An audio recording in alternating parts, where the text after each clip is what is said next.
Dear student, जैसा कि आप जानते हैं कि इन दिनों हम पढ़ रहे हैं नरेशन। नरेशन में वैसे हमने कई सेंटेंसेस का डायरेक्ट से इनडायरेक्ट सीखा है। फॉर एग्जांपल सबसे पहले सीखा था डायरेक्ट से इनडायरेक्ट नरेशन अफर्मेटिव सेंटेंस का। उसके बाद सीखा था हमने इंट्रोगेटिव सेंटेंस और उसमें भी दो प्रकार थे, यस नो क्वेश्चन और डब्ल्यू एच क्वेश्चन। उसके बाद हमने डायरेक्ट से इनडायरेक्ट जाना था इम्परेटिव सेंटेंस का। और आज के इस सेशन में हम बात करेंगे डायरेक्ट इनडायरेक्ट नरेशन की, और वो सेंटेंस होगा ऑप्टेटिव सेंटेंस, यानी दुआ या बददुआ दिया जाने वाला sentence. But before we start the session for narration, let us understand one word, and the word is mindset. What is mindset? Mindset क्या है? तो पहले डिक्शनरी का जो डिफिनेशन है माइंडसेट का वो समझेंगे, फिर एग्जाम्पल के माध्यम से मैं आपको माइंडसेट बताऊं। A mindset is a series of self-perception or beliefs people hold about themselves. Mindset खुद के समझ की एक श्रृंखला है या उन मान्यताओं की जो लोग खुद के बारे में रखते हैं। यानी आपका सेल्फ परसेप्शन है, आपकी अपनी सोच है या आपकी अपनी मान्यता है अपने बारे में, जो आप सोचते हैं, that is called mindset. These determine behaviour, outlook and mental attitude.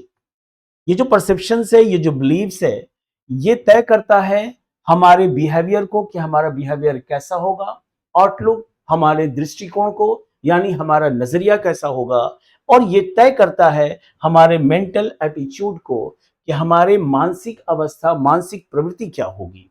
For example, believing ये मानना वेदर यू आर इधर इंटेलिजेंट और अनइंटेलिजेंट, कि आप तेज हो या तेज नहीं हो, ये तय करना आपके परसेप्शन पर निर्भर करता है, यानी आपके माइंडसेट पर।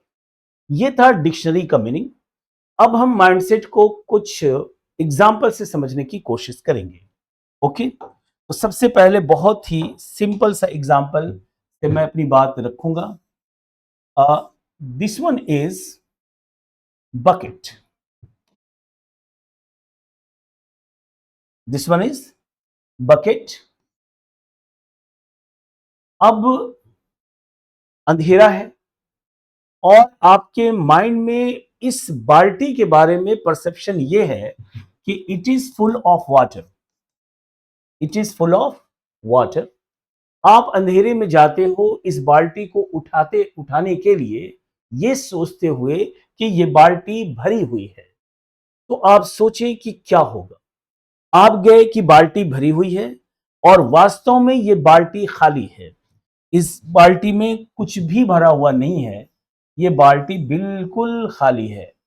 लेकिन आप इस बाल्टी को उठाने जाते हो ये सोचकर कि ये बाल्टी भरी हुई है।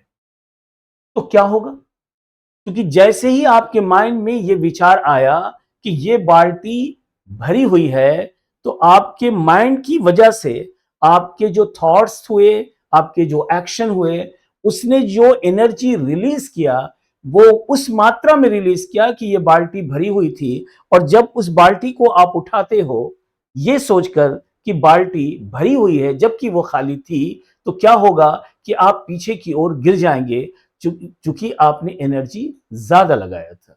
इसके जस्ट विपरीत अगर देखें कि ये बाल्टी भरी हुई है और आप अंधेरे में हैं और अंधेरे में जाते हैं इस बाल्टी को उठाने के लिए ये सोचते हुए कि ये बाल्टी खाली है जबकि वास्तव में बाल्टी भरी हुई है, तो आप जो एनर्जी लगाएंगे वो खाली बाल्टी उठाने की एनर्जी लगाएंगे। और ऐसी स्थिति में चूंकि आपने एनर्जी कम लगाया है और बाल्टी भरी हुई है, तो हो सकता है कि आप आगे की तरफ गिर पाए या गिर जाएं, और ऐसा ही होगा। It is because of the mind set. जो माइंड में आपके परसेप्शन क्रिएट हुआ वो ये था कि ये या तो बाल्टी भरी हुई है या फिर ये बाल्टी खाली है। तो अगर भरी हुई कॉन्सेप्ट है और खाली था, तो ऐसी स्थिति में आपकी बाल्टी उठ जाएगी और आप पीछे की तरफ गिर सकते हैं। और अगर माइंड में ये कॉन्सेप्ट था कि ये बाल्टी खाली है और आपने एनर्जी उतना ही लगाया, तो हो सकता है कि आप आगे की ओर गिर जाएं। It is because of the mindset. इसे आप दूसरे एग्जाम्पल से समझें। आपने कई बार ऐसा देखा होगा कि छोटे बच्चे होते हैं और वो गाय की रस्सी, गाय आगे जा रही है और गाय की रस्सी वो पकड़े हुए हैं, और गाय in comparison to the child, child की तुलना में जो गाय है उस वो बहुत बड़ी है बच्चे की तुलना में। लेकिन एक बच्चा उस गाय को पकड़कर जा रहा है और गाय उस बच्चे के कंट्रोल में है। अब गाय बच्चे के कंट्रोल में है तो ये क्यों? क्योंकि गाय के अंदर ये माइंडसेट है कि मैं किसी के कंट्रोल में हूं, मतलब मैं पकड़ा गया हूं, और इस वजह से वो बिल्कुल नियंत्रित होकर गाय उस बच्चे के द्वारा जा रही है। It is because of the mindset of the cow. ये गाय के माइंडसेट की वजह से हुआ। अगर इसी एग्जाम्पल को हम हाथी पर लागू करें तो हाथी की तुलना में हाथी को जो चलाने वाला है, जो उसको कंट्रोल करता है, वो मनुष्य बहुत ही छोटा है in comparison to the size of the elephant. लेकिन एक छोटा सा जो व्यक्ति है वो उस बड़े से हाथी को कंट्रोल कर रहा है, क्योंकि माइंडसेट हाथी का ये है कि मैं इस व्यक्ति के साथ बंधा हुआ हूं और ये व्यक्ति हमसे ज्यादा पावरफुल है। आप इसको एग्जाम्पल दूसरी जगह भी लगा सकते हैं कि आप उस हाथी को या उस गाय को कहीं बांध दें किसी बहुत ही कमजोर जगह पर, वो हाथी या वो गाय कहीं भी घूम नहीं पाएगी, क्योंकि उसके माइंड में ये सेट है कि मैं बंधा हुआ हूं, मैं आगे नहीं जा सकता। It is the power of mindset. अब देखें क्या है, और ये माइंडसेट को समझना बहुत जरूरी है उनके लिए, वैसे स्टूडेंट्स के लिए जो खुद को बहुत ही कमजोर समझते हैं। फॉर एग्जाम्पल, माइंड में जब मन में, जैसे आपने सुना होगा किसी को कहते हुए कि मन के हारे हार है और मन के जीते जीत, यानी मन से अगर आप हार गए तो आप हार गए, और मन से अगर आप जीत गए तो जीत गए। इसका मतलब कि ये जितने भी माइंड्स में आपके थॉट्स जा रहे हैं, इस थॉट्स की वजह से वर्ड्स क्रिएट होंगे। पहले माइंड में थॉट्स आते हैं, फिर उसके बाद वर्ड्स में वो ढलते हैं, फिर उसके बाद एक्शन में आता है वो, फिर वो एक्शन जो है वो आपकी हैबिट बन जाती है, और फिर वो habit that becomes your destiny. ध्यान से समझें। इसका मतलब thoughts are responsible for words, and words are responsible for action, and action is responsible for habit, and habit is responsible for destiny. तो this is the beginning and this is the end. तो अगर ये negative हुआ, ये thoughts अगर negative हो जाए, मन में विचार जो है वो निगेटिव आए, तो डेस्टिनी भी आपका निगेटिव होगा, आदतें भी निगेटिव होंगी, और एक्शन भी गलत होगा। It means thoughts determine words, and words determine action, and action determine habit, and finally habit decides or determines your destiny. तो ये जो थॉट्स है ये बेसिक चीज है। इसलिए मैंने कहा कि मन के किसी ने कहा था कि मन के आगे हारे हार है और मन के जीते जीत। यहां देखें कुछ सेंटेंसेस, और इसे आप अपने जीवन में उतार लें।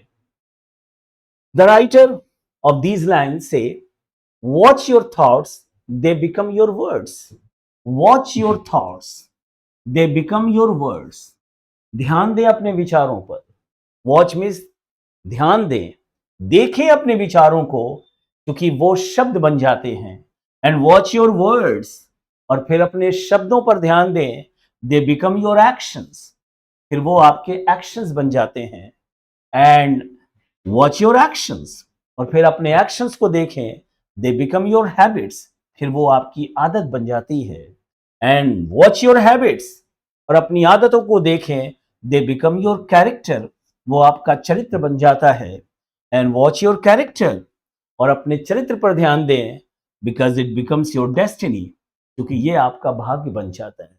तो जो फंडामेंटल चीज है, जो बेसिक चीज है, जिसकी वजह से आपका भाग्य, आपका चरित्र तय होगा, वो है आपके थॉट्स, माइंडसेट। तो आपके माइंड में जो चल रहा है, जो कुछ भी सेट है, अगर वो पॉजिटिव नहीं है तो आपके वर्ड्स गलत होंगे, वर्ड्स गलत तो एक्शंस गलत, एक्शंस गलत तो हैबिट्स गलत, और अगर हैबिट्स गलत तो फिर कैरेक्टर गलत, और कैरेक्टर गलत तो डेस्टिनी गलत। ओके, तो किसी के मन में अगर विचार अगर गलत है तो शब्द गलत निकलेंगे, और अगर शब्द गलत है तो फिर एक्शन उसी के अनुरूप होगा। और एक्शन अगर मान लीजिए आपको गाली देने का है तो आपकी आदतें भी उसी प्रकार की होंगी, और जिस तरह की आदतें होंगी, वेदर दे आर गुड और बैड, उसके हिसाब से आपका चरित्र होगा, और जैसा चरित्र होगा वैसा आपका भाग्य होगा। तो आप देखें कि माइंडसेट कितना पावरफुल चीज है, और माइंडसेट को हमें सुधारने की जरूरत है, क्योंकि एक बार माइंडसेट गलत हो गया तो फिर सारी चीजें उसी पर निर्भर हैं। Okay, so that is the one word mindset. So bear it in your mind, इसे आप याद रखें अपने मन में। Okay, so moving ahead, we go to the segment that is narration. तो मैंने आपको बताया था कि आज के इस क्लास में हम बात करेंगे इनडायरेक्ट स्पीच की, और वो इनडायरेक्ट स्पीच होगा किसका? ऑप्टेटिव सेंटेंस का। इसे थोड़ा और बेहतर करते हैं, ऑप्टेटिव सेंटेंस का। Indirect speech, indirect speech of optative sentence. अब ऑप्टेटिव सेंटेंस क्या है, इसे जरा जान ले। जब हम किसी को दुआ या बददुआ देते हैं तो दुआ या बददुआ, आशीर्वाद या श्राप देने वाले सेंटेंसेस को हम ऑप्टेटिव सेंटेंस कहते हैं। ईश्वर करे तुम तरक्की कर जाओ, ईश्वर करे तुम फेल हो जाओ, these are the examples of optative sentence. Okay, तो आज हम जानेंगे इनडायरेक्ट स्पीच ऑप्टेटिव सेंटेंस का कैसे हम चेंज करते हैं। Okay, so let us start. The first sentence is before you, Ram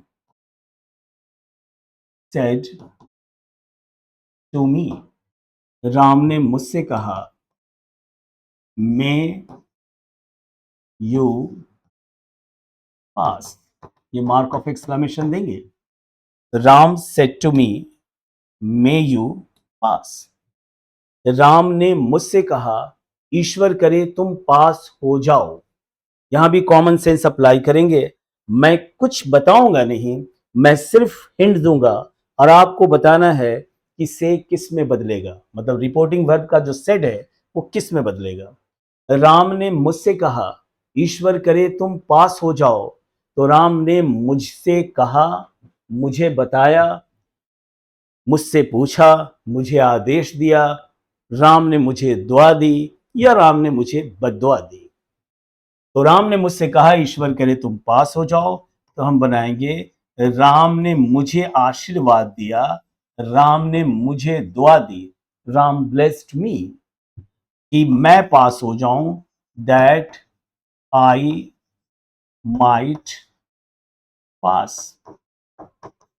Ram blessed me that I might pass. यहां मैंने कॉन्सेप्ट से बताया है, मैं फिर से एक बार कॉन्सेप्ट रिपीट करूंगा, फिर उसके बाद मैं ट्रिक भी बताऊंगा। राम ने मुझसे कहा, ईश्वर करे तुम पास हो जाओ, यानी राम ने मुझे आशीर्वाद दिया कि मैं पास हो जाऊं। तो राम ब्लेस्ड मी, राम ने मुझे आशीर्वाद दिया दैट मैं पास हो जाऊं, आई माइट पास। जिन्हें इस कॉन्सेप्ट से प्रॉब्लम है तो वो थोड़ा ट्रिक का इस्तेमाल कर सकते हैं कि ये जो मे बाहर आया है उसे हम अंदर डाल दें, यानी जो मे यू पास है वो यू मे पास होगा, और यू मे पास यानी आई मे पास है, चूंकि रिपोर्टिंग वर्ब पास्ट में है तो आई माइट पास होगा। Okay, no confusion at all. Sentence number 2 देखिए आप। Ram said to me, Ram ने मुझसे कहा, मे यू फेल। राम ने मुझसे कहा, ईश्वर करे तुम फेल हो जाओ। तो राम ने मुझसे कहा, पूछा, बताया, या आदेश दिया, दुआ दी, या बद्दुआ दी। तो आप कहेंगे कि राम ने मुझे बद्दुआ दी, राम कर्स्ड मी, राम ने मुझे श्राप दिया कि मैं फेल हो जाऊं, that I might fell. No confusion at all. तो यहां भी मे यू फेल है, मे को अंदर डालेंगे, यू मे फेल होगा। अब मी के अनुसार हो जाएगा आई मे फेल, क्योंकि बात पास्ट की है तो आई माइट फेल। यानी बात पॉजिटिव होगी तो ब्लेस का प्रयोग करेंगे, और बात निगेटिव होगी तो हम कर्स का प्रयोग करेंगे। No confusion at all. बढ़ते हैं सेंटेंस नंबर 3 की तरफ। Sentence number 3, Ram said may India win the match. Ram ने कहा ईश्वर करे भारत मैच जीत जाए। अब यहां पर राम ने जो कहा वो भारत को आशीर्वाद या श्राप नहीं दे सकता कि जा भारत मैच जीत जा, वो ऐसा नहीं कर सकता। तब क्या करेंगे ऐसी स्थिति में? फिर हम करेंगे कि राम ने इच्छा की, राम विश्ड, या राम ने प्रार्थना की कि भारत मैच जीत जाता तो इंडिया में बदलेगा माइट में, India might win the match. India might win the match. No confusion at all. यहां भी मे को अंदर डाला हमने तो ये हो जाएगा इंडिया मे विन, क्योंकि बात पास्ट की है तो India might win.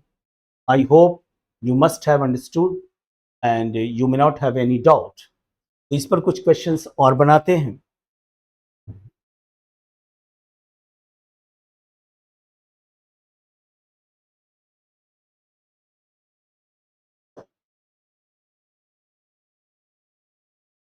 1 2 3, sentence number 4. Sentence number 4. Okay. Sentence number 4. Sentence number 4. Oh my God.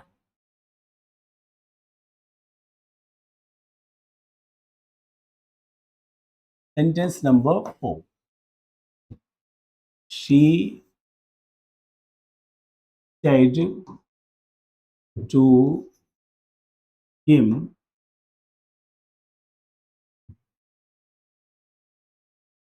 may you live long. यहां मार्क ऑफ एक्सक्लेमेशन होगा। उसने उससे कहा ईश्वर करे तुम लंबा जियो, यानी तुम दीर्घायु हो जाओ। तो हम बनाएंगे कि she blessed him that he might live long. Okay, blessed क्यों हो रहा है आपको पता है। सेंटेंस नंबर 5, ही सेड, और यूं कहें ही सेड टू हर, उसने उससे कहा, may you die of cancer. उसने उससे कहा ईश्वर करे तुम कैंसर से मर जाओ। तो ब्लेस होगा या कर्स होगा? यस यू आर राइट, कर्स। तो उसने उससे कहा, यानी उसने उसे कर्स किया, दैट, अब चूंकि यू की बात है, बात हो रही है हर से, तो हम बदलेंगे शी में, कि शी और मे किस में चेंज होगा? माइट में। You know it well. She might die of cancer. Okay, one more sentence, sentence number 6, he said, may India progress May India progress by leaps and bounds.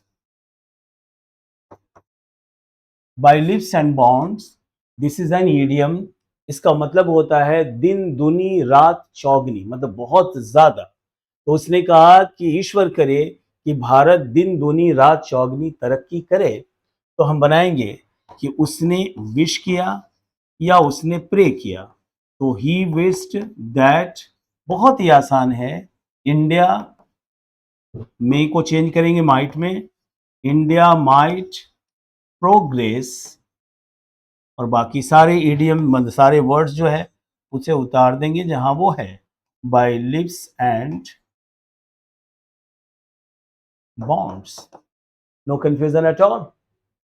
तो अब तक हम लोगों ने जो नरेशन जाना है वो सबसे पहले था अफर्मेटिव सेंटेंस का, फिर था इंट्रोगेटिव यस नो क्वेश्चन का, उसके बाद हम लोगों ने जाना WH क्वेश्चन का नरेशन, फिर हमने जाना इम्परेटिव का, मतलब go, come, do, don't go, please go, फिर उसके बाद लेटेस्ट था, और आज हम लोगों ने डायरेक्ट से इनडायरेक्ट जाना है ऑप्टेटिव सेंटेंस का, मतलब दुआ या बद्दुआ वाले सेंटेंस का। नरेशन में एक टॉपिक और बचा हुआ है, मतलब एक सेंटेंस का नरेशन जानना बाकी है, वो है एक्सक्लेमेटरी सेंटेंस। उसके बाद कुछ और एडवांस लेवल के नरेशंस होंगे, उसके बाद ये चैप्टर समाप्त होगा। तो I think in one more class we shall finish narration, then we shall do a lot of exercises on that, and then we shall proceed to the next topic. Okay, so till then, goodbye, have a sound sleep, and keep learning with me, keep learning English with me, and don't fail to share this live session with as many friends of yours as possible. Thank you so much. Take care of yourself.